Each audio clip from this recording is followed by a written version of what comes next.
At this point in the nominating process, we've had 3 contests, all of them very different from each other. Iowa had a single-day caucus, New Hampshire had a single-day primary, and Nevada had a caucus where early voters were allowed to skip the time-consuming caucus process and submit ranked choice ballots that would get factored in on the official caucus day of February 22nd. Right now, there's early voting in Utah and Texas for their March 3rd primaries, and in South Carolina, which is officially next on the calendar, voters can't cast ballots until Saturday the 29th. On March 10th, North Dakota will hold a Firehouse Caucus, which is a party-run rather than a government-run election. Early voting in North Dakota began on January 20th, 2 weeks before the much-publicized first-in-the-nation Iowa caucus. And that's just a selection in the state-by-state variation in election rules for the nominating process.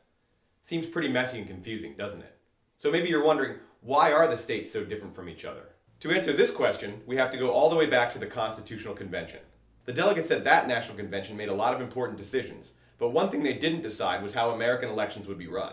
There were too many different ideas about election rules and procedures and what voting rights should and shouldn't be guaranteed. The delegates couldn't find any common ground, and they didn't need to agree on election rules and voting rights because all the states were already running democratic elections. So they agreed to disagree and left election rules out of the Constitution. Congress gets to set a national election day and pass general rules, but regulating and administering elections is primarily up to the states. The first Tuesday in November seems like a national election day, but it's really a one-day event of 50 separate state elections. And states differ on questions like early voting, mail-in ballots, ID requirements, registration requirements, etc. The primaries are also regulated and administered by the states, so of course there are differences there as well. Only there's even more variation because the state parties adopt their own procedures within state rules and national party guidelines. That makes for a lot of diversity in the nominating contests, and confusion as people in one state try to figure out what's going on in the other states.